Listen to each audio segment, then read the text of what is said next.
చేరవలసిన వారందరికీ కూడా ప్రభు యేసుక్రీస్తు వారి ఘనమైన నామంలో వందనాలు తెలియజేస్తున్నాము।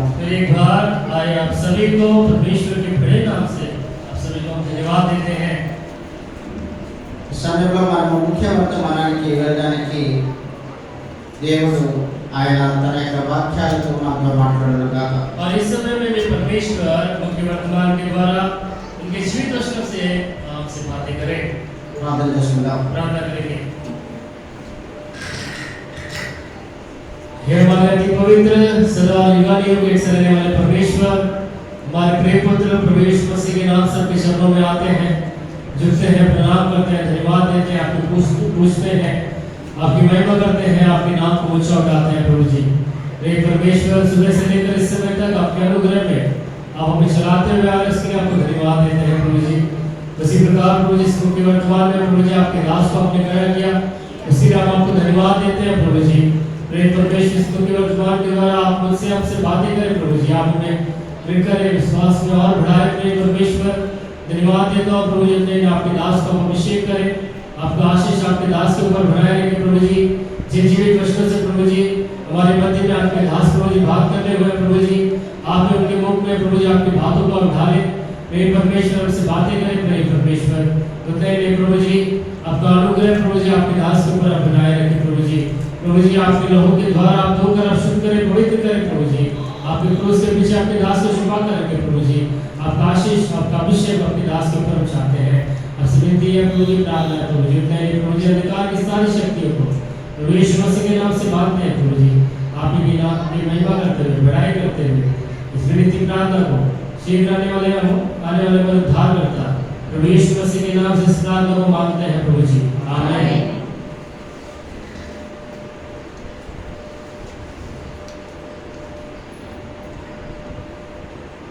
అపోస్తలుల కార్యములు प्रेरितों की किताब 23వ అధ్యాయము 23वां अध्याय। అపోస్తలుల కార్యములు 23వ అధ్యాయము प्रेरितों की किताब 3रा अध्याय।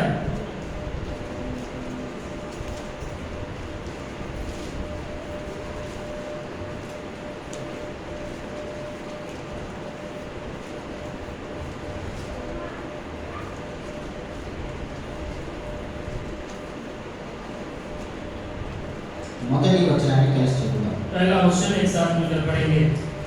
Acts of Apostles chapter 23 verse 1। प्रेरितों की किताब 23वां अध्याय पहला वचन। వచనాన్ని కలిసి చదువుదాం। इस वचन को एक साथ मिलकर पढ़ेंगे। పౌలు మహాసభకు వచ్చి సహోదరులారా, నేటి వరకు కేవలము మంచి సాక్ష్యం గలవాడని దేవుని ఎదుట నడుచుకుంటున్నానని చెప్పాను।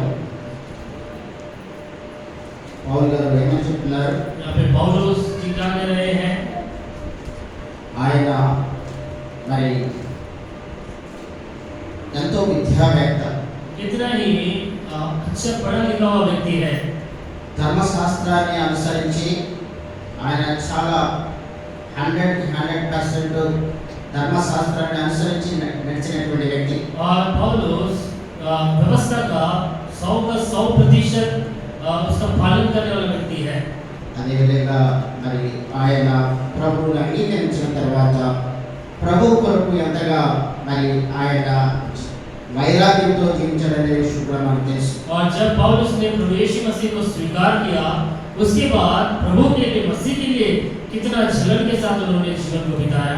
కనుక పవిత్ర ఆత్మ మనకి ఈ సమయంలో కూడా ఈ యొక్క వాక్యాన్ని తీసుకుని వస్తూ ఉంది అంటే మనం కూడా మన యొక్క మనస్సాక్షి ఎలా ఉంది అన్నది దేవుని దగ్గర మనం ఏ విధంగా నడుచుకుంటున్నాం అన్నది ఒకసారి మనం చూసుకోవాల్సి ఉంది। इस समय भी पवित्र आत्मा परमेश्वर हमें याद दिलाता है जो हमारा विवेक है, हम किस रीति से हम अपने जीवन को बिता रहे हैं, चल रहे हैं, एक बार हमें अपने आप को देखना है।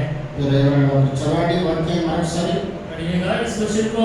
పౌలు మహాసభ వారిని తేరిచూచి, సహోదరులారా, నేను నేటి వరకు కేవలము మంచి మనస్సాక్షి గలవాడనై దేవుని ఎదుట నడుచుకొనుచుంటినని చెప్పాను। కాబట్టి ఈయన తన సాక్ష్యాన్ని చెప్తున్నాడు। देखिए अपनी गवाही यहाँ पे दे रहा है। ఏమని చెప్తున్నాడు ఆయన? वो क्या बता रहा है? దేవుని ఎడల మంచి మనస్సాక్షి నేటి వరకు కూడా నడుచుకున్నానని చెప్తున్నాడు. कहता है मैंने आज तक परमेश्वर के लिए बिल्कुल सच्चे विवेक से जीवन बिताया है। మనం కూడా అవలంగా చెప్పడానికి మనం కూడా ధైర్యంతో ఉండాలి అంటే మనం ఆ విధంగా నడుచుకోవాలి. क्योंकि यदि हम भी उस रीति से यदि हमें कहना है तो हमें भी उस प्रकार हमारा जीवन को बिताना चाहिए। మంచి మనస్సాక్షి గలవాడనే देखिएगा सच्चे विवेक से దేవుని ఎదుట నడుచుకుంటే నేను చెప్పాను. मैंने आज तक परमेश्वर के लिए ऐसा जीवन बिताया है।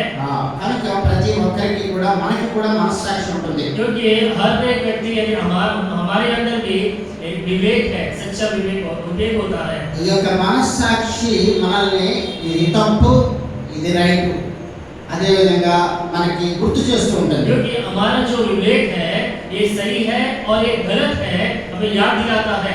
దానిని బట్టి మనము ఇది చెయ్యాలి ఇది చెయ్యొద్దు అని కూడా మన యొక్క మనస్సాక్షి మనకి హెచ్చరిక చేస్తుంది. और उसके बाद हमारा विवेक ये भी कहता है इस काम को तू कर और इस काम को तू मत कर। కనుకనే మరి దేవుని బిడ్డలమైన మనకి దేవుడు మరింత మనస్సాక్షి అంతఃకరణ శుద్ధి అనే మాట మనము टेबल मैसेज में हम चुस्कुना क्योंकि और एक सच्चा विवेक जो पूरी तरह से शुद्धता के बारे में हम देश में हमने देखा है। अదే రీతిగా మనస్సాక్షి అనే విషయాన్ని మనం చూసినట్లయితే पर यहाँ पे विवेक के बारे में जब हम देखते हैं ఈ యొక్క మనస్సాక్షి ఒకవేళ మనం లేకుండా జీవించినట్లయితే यदि हम बिना विवेक के यदि हम अपने जीवन को बिताए ఫర్ ఎగ్జాంపుల్ ఉదాహరణ మనం చూసినట్లయితే మనం విమానాలు నడుపుతూ ఉన్నారు. देखिएगा उदाहरण के लिए जो हवाई जहाज चलाते हैं ఈ యొక్క విమానాలు ఏ విధంగా నడపగలుగుతున్నారు వాళ్ళు और ये जो हवाई जहाज को किस तरीके से वे चला पाते हैं navigation department air traffic control ATC అని చెప్పే ఎయిర్ ట్రాఫిక్ కంట్రోల్ వాళ్ళు నేవిగేషన్ వాళ్ళు మీరు ఈ విధంగా వెళ్ళాలి ఈ హైట్ లో వెళ్ళాలి ఈ కిందకి వెళ్ళాలి అని వాళ్ళు सूचना इस्तू ఉంటారు. क्योंकि नेविगेशन कंट्रोल करने वाले वे लोग बताते हैं कि आप इस रीति से जाना है, इस रीति से ऊपर या नीचे जाना पड़ता है करके उसे कहा जाता है। ఒకవేళ దారి మర్చిపోయి వెళ్ళిపోతున్నట్లయితే మేఘాలు వచ్చినప్పుడు यदि रास्ता भूलकर जब बादल जब आ जाते हैं जब चले जाते हैं అప్పుడు వాళ్ళకి వార్నింగ్ ఇస్తుంది. उस समय में उनको वार्निंग दिया जाता है మీరు ఆ సైడ్ కాదు ఈ లెఫ్ట్ సైడ్ వెళ్ళాలి, నేరుగా వెళ్ళాలి, కిందకి వెళ్ళాలి, పైకి వెళ్ళాలి, ఈ హైట్ లో మాత్రం వెళ్ళాలి వాళ్ళకి సూచనలు ఇస్తూ ఉంటుంది. उस समय में कहा जाता है कि आप इस तरफ मत जाएगा, आप सीधा जाएगा, आप ऊपर की तरफ या नीचे की तरफ जाने के लिए उनसे बताया जाता है। కాబట్టి నేవిగేషన్ యొక్క సూచనల ప్రకారంగా వెళ్ళినప్పుడే వాడు గమ్యానికి చేరగలడు. क्योंकि नेविगेशन वाले जिस रीति से उनको बताते हैं उसके अनुसार जाने पर ही जिस गम्य को उन्हें पहुंचना वहां पहुंच पाते हैं। అయితే ఒక గమ్యము లేకుండా మనస్సాక్షి లేకుండా జీవించే వ్యక్తి ఏ విధంగా మరి అతను జీవించగలడు? అదే రీతిగా సపోజ్ ఏ నేవిగేషన్ పట్టించుకోకుండా వెళ్ళిపోతున్నట్లయితే కొండలను తాకొచ్చు, లేక ఎదురు వచ్చేటువంటి విమానాన్ని తాకొచ్చు, అనేక నష్టాలు చూడొచ్చు. यदि बिना नेविगेशन के बताए बिना वे यदि चले जाए या वे बादलों से या तो पहाड़ों से टोकर आकर दुर्घटना हो सकती है। ఆ గమ్యాన్ని వారు ఆ ఫ్లైట్ చేరుకోలేదు. क्योंकि वो जो विमान है जो हवाई जहाज जहाँ पहुँचना है वो पहुँच नहीं सकेगा। అదే కూడా మనం మనస్సాక్షి మనకి చెప్తున్నట్టుగా మనం వినకపోతే మనం కూడా సరైన మార్గాన్ని చేరుకోలేము. उसी प्रकार जिस रीति से हमारा विवेक हमसे बताता है उस रीति से हम ना चल पाए, जिस जहाँ में पहुँचना है वहाँ पहुँच नहीं पाएंगे। కాబట్టి మనస్సాక్షి అంటే అసలు ఏంటి? क्योंकि विवेक कहने पर क्या है?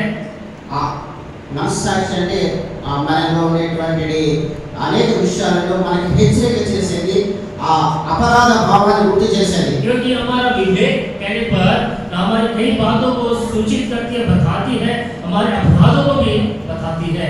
సిలువ దగ్గరికి నడిపించేది కూడా మన మనస్సాక్షి. क्योंकि उस क्रूस के नजदीक ले जाने वाला भी हमारा विवेक है।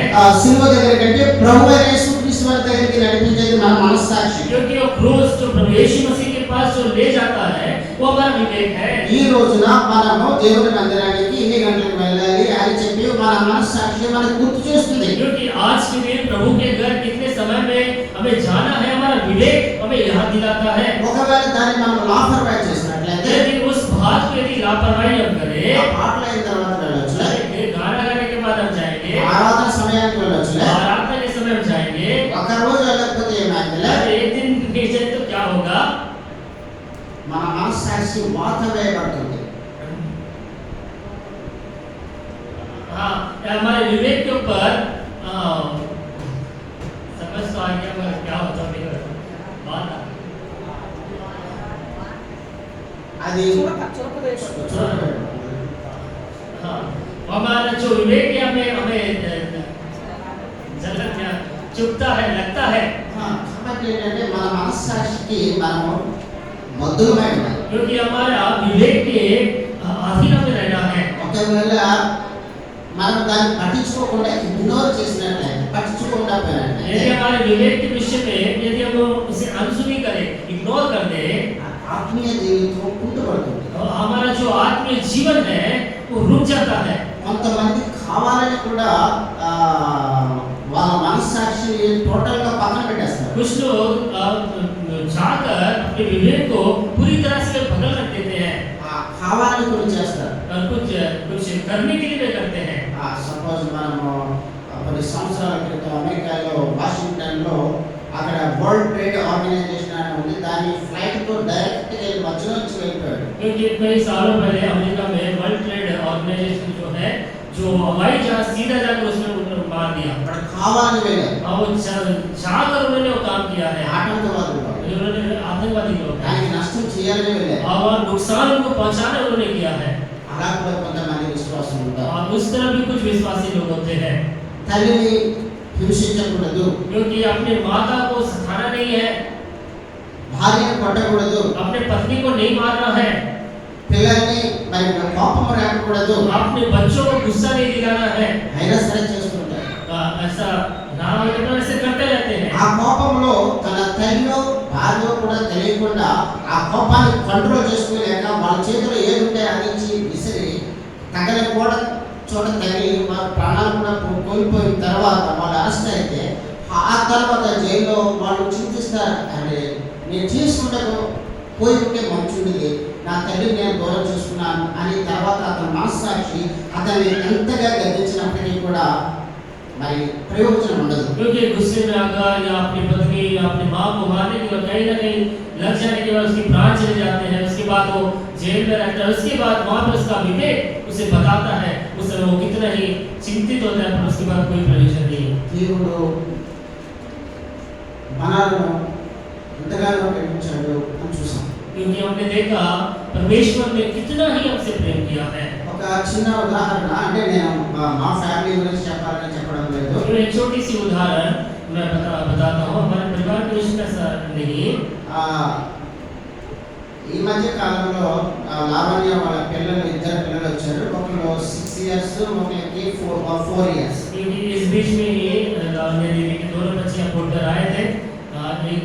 एक का 4 साल का और 6 साल का है. నేను సరదాగా అడిగాను, 6 years అమ్మాయిని అడిగాను, నీకు అమ్మమ్మ అంటే ఇష్టమా లేదా తాతయ్య అంటే ఇష్టమా? मैंने अपनी पोती से पूछा, तुझे दादी पसंद है या दादा पसंद है? కొద్దిసేపు సిగ్గుపడింది. तो ये शर्मा रही थी. ఎలా చెప్పాలన్నది ఆలోచన పడింది. कैसे बताना है सोच में पड़ गई. ఆ తర్వాత సిగ్గుపడుతూ చెప్తుంది, అమ్మమ్మ నాకు డైలీ స్నానం చేపిస్తుంది, అమ్మమ్మ నాకు డైలీ వాష్రూమ్ తీసుకెళ్తుంది, కడుగుతుంది, అమ్మమ్మ నాకు డైలీ అన్నం తినిపిస్తుంది, అమ్మమ్మ నాకు డైలీ కథలు చెప్తుంది. इसके संवाद में अपने पोती ने कहा, मेरी भाभी जो है हर दिन मुझे खाना खिलवाती है, हर दिन मुझे नहलाती है, हर दिन मुझे देखते करके कहने लगी. కాబట్టి ఇండైరెక్ట్ గా చెప్తుంది అమ్మమ్మ ఇష్టం. एक तरफ से कह रहे कि मेरी जो दादी है, दादी को मैं बहुत पसंद करती हूँ. అదే డైరెక్ట్ గా చెప్పట్లేదు. सीधे नहीं कह रही है. నేను పదే పదే గుచ్చి అడిగాను, मैंने बार बार उनसे पूछा, నువ్వు కరెక్ట్ గా చెప్పు. तू सही बता. అదే తాతయ్య ఇవన్నీ అమ్మమ్మ చేస్తుంది కదా, పాపం అమ్మమ్మే మంచిది.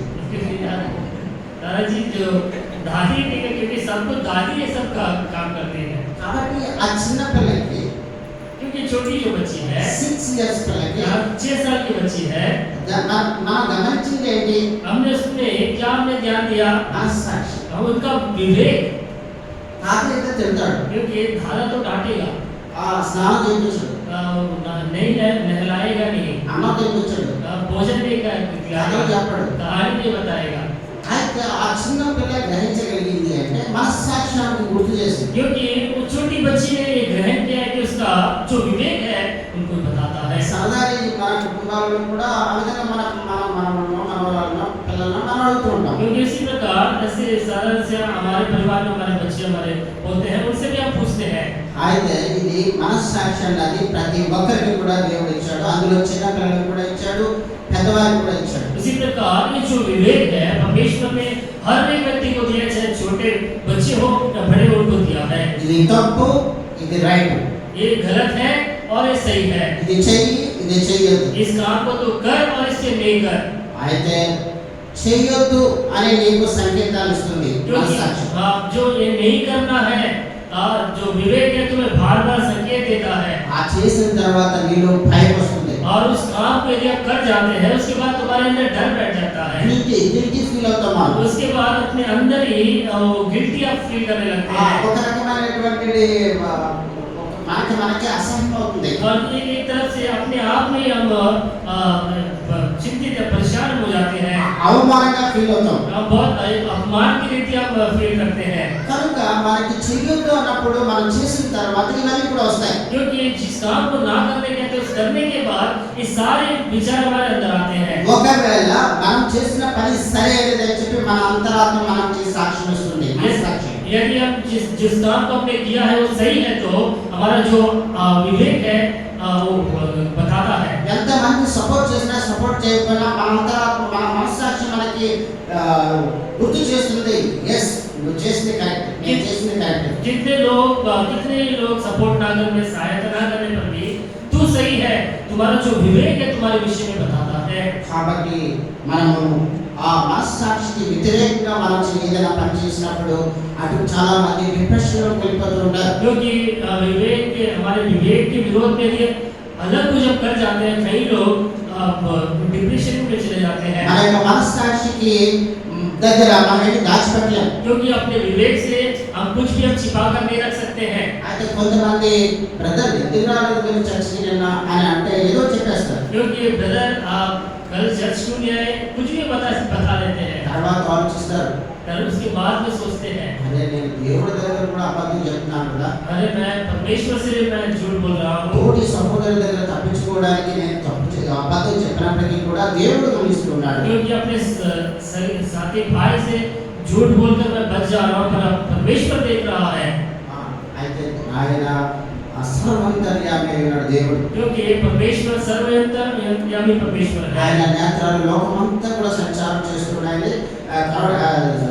దేవదూతాంతంలో చెప్పబడుతూ ఉంది. क्योंकि उसकी जो दृष्टि है सारी पृथ्वी पर फिरती रहते करके व्यवस्था हमें दिखाई మన है, పట్ల యథార్థమైన హృదయం గల వారిని బలపరుస్తూ ఉంది. क्योंकि उसके प्रति जो धार्मिकता के साथ है उन्हें वो दृढ़ करता है। అంత మాత్రమే కాదు, सिर्फ उतना ही नहीं, నేను నా మనస్సాక్షిని నేను ఎరుగుదును, क्योंकि मैं अपने विवेक को मैं जानता हूँ, నేను నా మనస్సాక్షిని బట్టి సిలువ త్యాగాన్ని గ్రహిస్తున్నాను. क्योंकि अपने विवेक के विषय में वो क्रूस का बलिदान को मैं जानता हूँ, నా మనస్సాక్షిని బట్టి నేను పరిశుద్ధాత్మను దుఃఖపరచడం లేదు. मैं अपने सच्चे विवेक के कारण मैं अपनी पवित्र आत्मा को मैं दुखित नहीं करता हूँ, నా యొక్క మనస్సాక్షిని బట్టి నా దేవుడితో మంచి సంబంధాలే కలిగి ఉన్నాను. मैं अपने सच्चे विवेक के कारण अपने परमेश्वर के साथ सही संबंध बनाए रखा हूँ। అలా ఉన్నప్పుడు మనము ఈ ప్రపంచంలో ఉన్నటువంటి అందరికన్నా ఎక్కువగా ఒకవేళ ధనవంతుల కన్నా భూరాజుల కన్నా అందరికన్నా కూడా మనం ధైర్యంగా ఉండగలం. क्योंकि इस दुनिया में वैसा रहने पर इस दुनिया में राजाओं या धनिकों से भी कहीं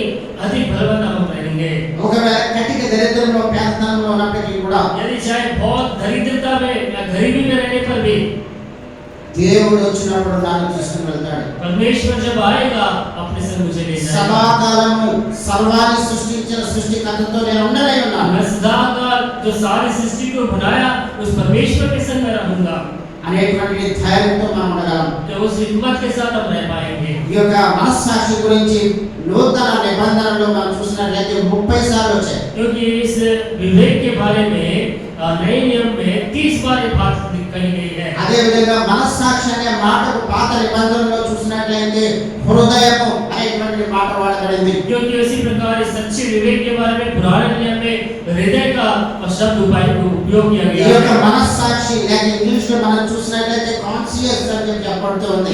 क्योंकि यहाँ पे विवेक कहा गया हिंदी में, इंग्लिश में कॉन्शियस करके అది बताया गया అది है। ఎప్పుడు కూడా మనతోనే ఉంటుంది, మనతోనే ప్రయాణం చేస్తుంది. क्योंकि वो हर समय हमारे संग रहता है, हमारे साथ वो यात्रा करता है। కాబట్టి మన మనస్సాక్షి మనల్ని గద్దించినప్పుడు మనం దానికి విధేయత చూపాలి. जब हमारा विवेक हमें रोकता है, टोकता है, तो उस समय उसके अधीन में रहना है।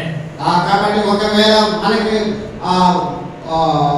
మన యొక్క మనస్సాక్షి మనకి గద్దించినప్పటికీ కూడా మనం దాన్ని ఇగ్నోర్ చేసినట్లయితే, यदि हमारा विवेक यदि हम हमें रोकने पर, टोकने पर यदि हम उसे अनसुनी करते हैं, అది వాత వేయబడిన మనస్సాక్షిగా మారిపోతుంది. क्योंकि वो ऐसा विवेक हो जाता है उससे वो चोट पहुंचने की तरह हो जाता है। మొదటి తిమోతి 4వ అధ్యాయము 3వ వచనము తీసిన వారు చదవండి. पहला तीमुथियुस 4 अध्याय 3 वचन पढ़िएगा। అబద్ధికులు వాత వేయబడిన మనస్సాక్షి గలవారే వివాహము నిషేధించుచు, వాత వేయబడిన మనస్సాక్షి గలవారే, కొంతమంది వాత వేయబడిన మనస్సాక్షి గలవారే ఉంటారు. देखिएगा कुछ लोगों के विवेक लोहे से धागा गया हो। అదే రీతిగా అపోస్తల కార్యములు उसी प्रकार प्रेरितों के काम 24వ అధ్యాయము 24वां अध्याय 16వ వచనం చదవండి. 16वां वचन पढ़िए। అపోస్తల కార్యములు 24వ అధ్యాయము 16వ వచనం. प्रेरितों 24वां अध्याय 16वां वचन। ఈ విధమున నేనును దేవుని ఎడలను మనుషుల ఎడలను ఎల్లప్పుడూ నా మనస్సాక్షి నిర్దోషమైనదిగా ఉండునట్లు అభ్యాసం చేసుకొనుచున్నాను.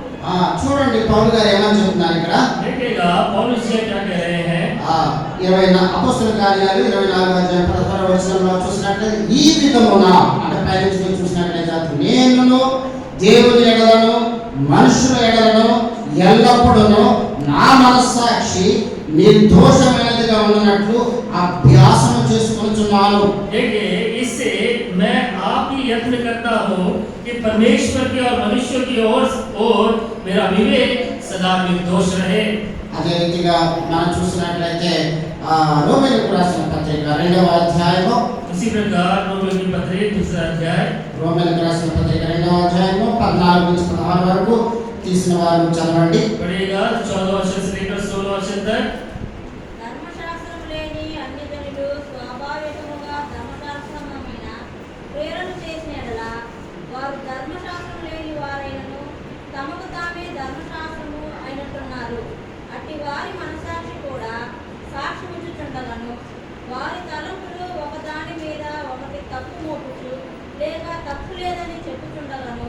ధర్మశాస్త్రము తమ హృదయములయందు రాయబడినట్టు చూపుచున్నారు. దేవుడు నా సువార్త ప్రకారము యేసుక్రీస్తు ద్వారా మనుషుల రహస్యములను విమర్శించు దినమందు ఈలాగు జరుగును. కాబట్టి ఇక్కడ పౌలు గారు అనేక విషయాలు చెప్పుకుంటూ వస్తున్నాడు. यहाँ पे पौलुस कई बातें बताते हुए आ रहा है। 15వ వచనంలో ముందుగా మనం చూసినట్లయితే, 15वां वचन में हम देंगे, మనస్సాక్షి కూడా సాక్ష్యం ఇచ్చుచుండగా देखिएगा विवेक भी गवाही देता है। వారి తలంపులు ఒక దాని మీద ఒకటి తప్పు మోపుచు లేక తప్పు లేదని చెప్పుచుండగను. ధర్మశాస్త్రానుసారము తమ హృదయముల యందు రాయబడినట్లు చూపుచున్నారు.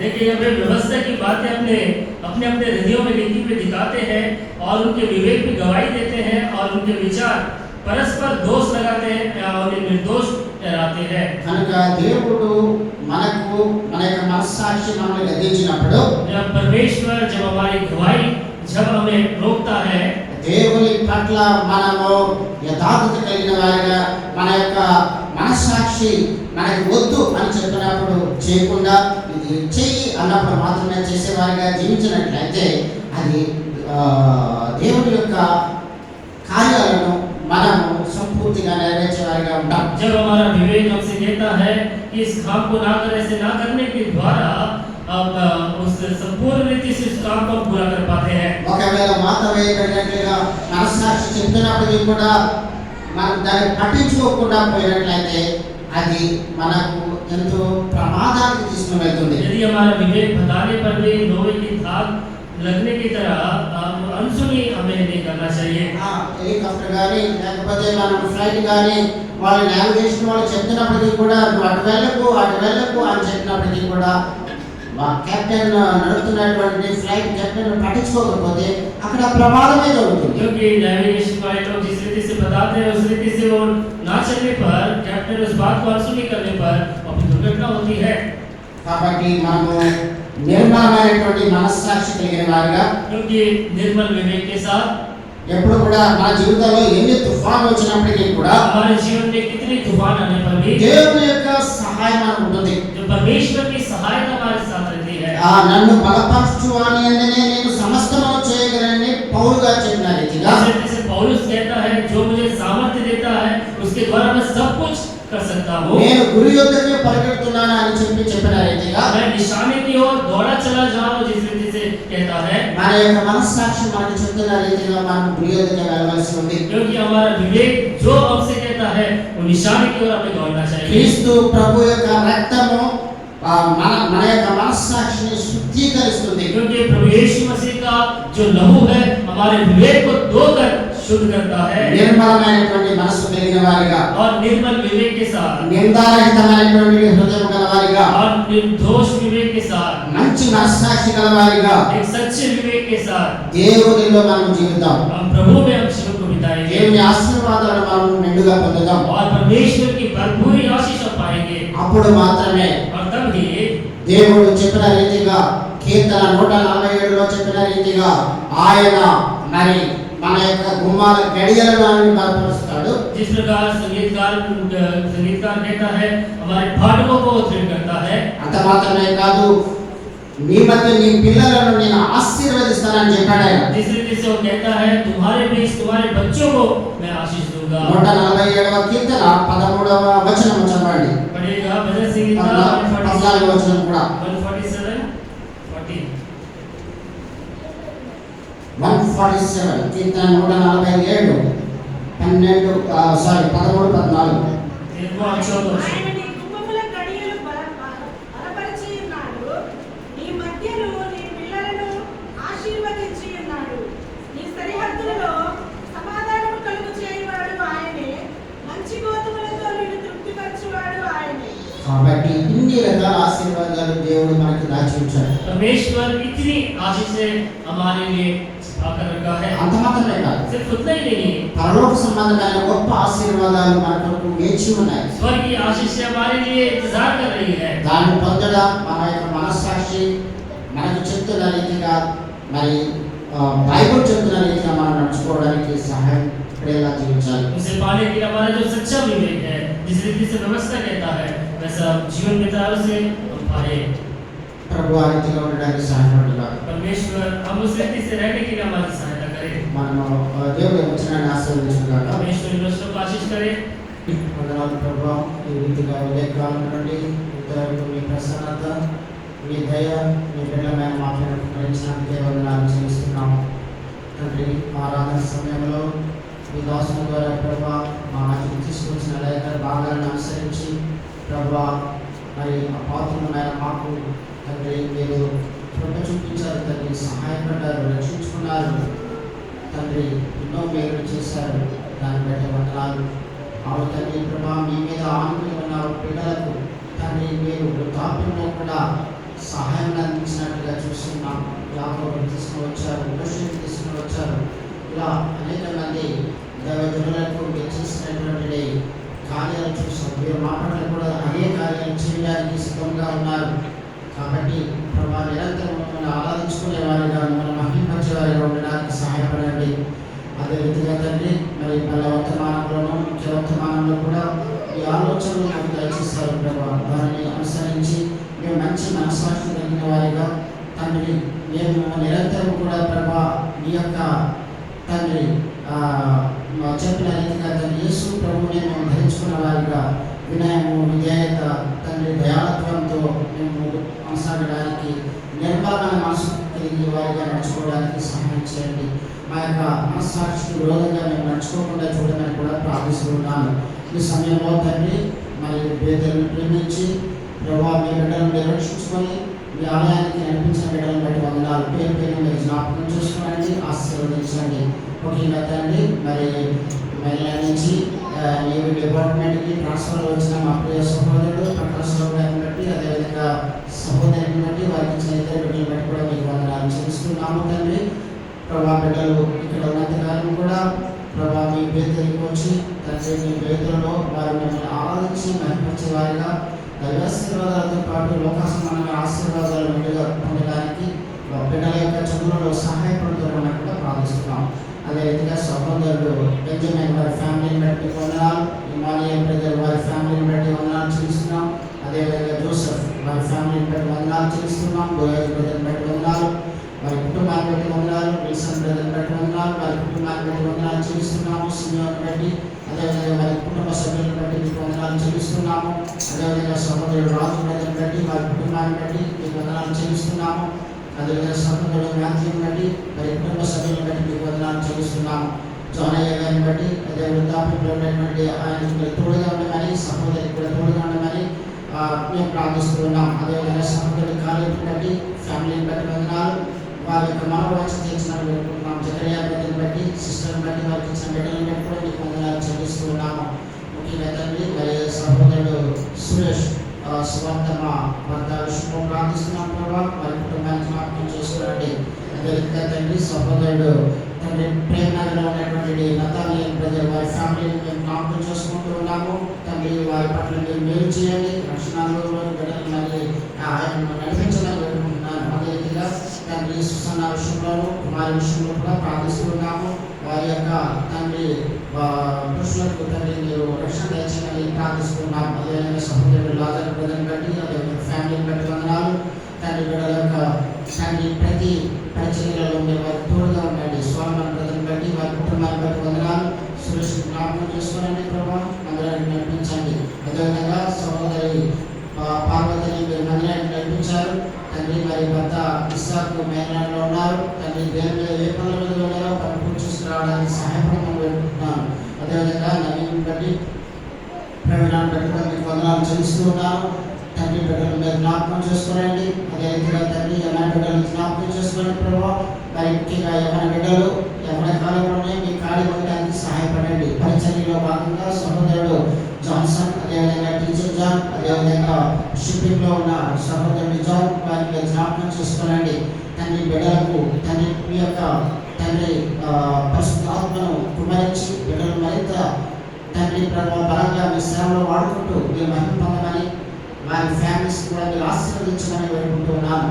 అదే రీతిగా తండ్రి మరి సమయంలో మరి మా ప్రియ సహోదరుడు వేదమూర్తి గారిని బట్టి వందనాలు చెల్లిస్తున్నారు ప్రభావ. వృద్ధాప్యంలో ఉన్నారు తండ్రి ప్రభావ. మరి ఆయన మీరు జ్ఞాపకం చేసుకోనండి, ఆయనకు కావాల్సిన ఆరోగ్యాన్ని ఇవ్వండి, ఆయన అవసరాలను మీరు సంధించండి. అదే రీతిగా తండ్రి మరి సంఘంలో ఎంతోమంది అనారోగ్యాలతో ఉన్నారు, వారందరినీ కూడా మీరు సంధించండి, కృప చూపించి నడిపించండి. ఎన్నో అవసరాల్లో ఉన్నారు బిడ్డలు, వారికి కృప చూపించండి. చదువుకుంటున్నటువంటి స్టూడెంట్స్ కావాల్సిన తండ్రి జ్ఞానం దయచేయండి, ఆరోగ్యాన్ని దయచేయండి. అదే రీతిగా తండ్రి మరి వాద్యాలు నేర్చుకుంటున్న బిడ్డలకు మరింత ప్రావీణ్యతను దయచేయండి. మందిరం కొరకు వారు వారి యొక్క జ్ఞానాన్ని ఉపయోగించుకోవడానికి సహాయపడండి. మీ దాసుడు నన్ను కూడా జ్ఞాపకం చేసుకోనండి ప్రభావ. నా యొక్క మరి కంటి ఆపరేషన్ విషయంలో కూడా మీరు నాకు మేలు చేశారు, దాన్ని బట్టి వందనాలు. అదే రీతిగా తండ్రి మరి మా కుటుంబ అవసరాలు కూడా మీరు సంధించండి. బాగులేక యొక్క తండ్రి ఎంగేజ్మెంట్ 10వ తారీఖున మరి ఆంధ్రాలో జరగలేండగా మీరు ఆ కార్యక్రమంలో మీరు ఉండి మీరు తండ్రి మహిమ పొందమని ప్రార్థిస్తున్నాను. ఈ రీతిగా తండ్రి మరి సంఘం యొక్క అవసరాలు, మీ బిడ్డల యొక్క కుటుంబ అవసరాలు కూడా మీరు సంధించండి. అపవాదికి తీసుకొచ్చే తంత్రాలను లయపరచండి, మీరు మాత్రమే మహిమ పొందమని. ఎవరి గురించి ఒకవేళ నేను ప్రార్థించడం మర్చిపోయినట్లయితే నన్ను క్షమించి రెట్టింపు ఆశీర్వాదాలతో బిడ్డలు నడిపించడానికి కూడా ప్రార్థిస్తున్నాను. సహోదరి మహిళా కొరకు ప్రార్థిస్తున్నాను ప్రభా. ఆ సహోదరిని కూడా మీరు జ్ఞాపకం చేసుకోనండి తండ్రి. మరి ఆమెకు కావాల్సినటువంటి ప్రభా సహాయం మీరు అందించమని ప్రార్థిస్తున్నాను.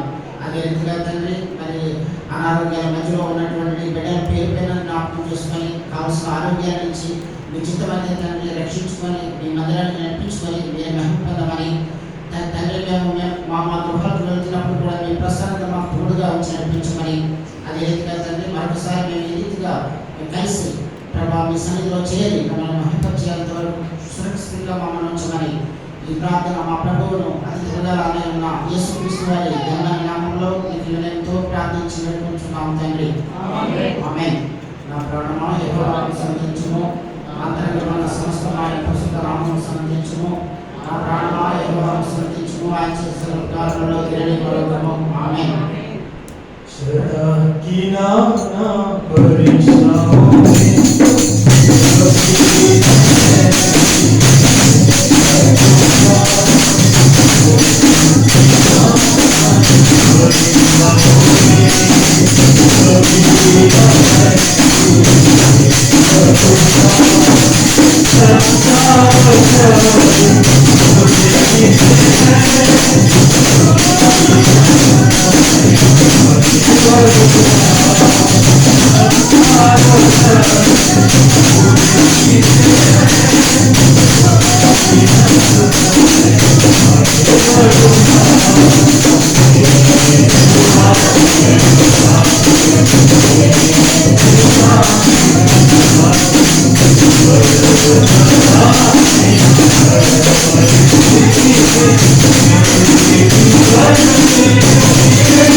యేసుక్రీస్తు వారి యొక్క కృప, దేవుని యొక్క ప్రేమ, పరిశుద్ధాత్మ సహవాసము చేరి వచ్చిన మనందరితోటి, సర్వలోకంలో చెంది ఉన్న పరిశుద్ధులందరితోటి నిరంతరము తోడుగా ఉండుగాక.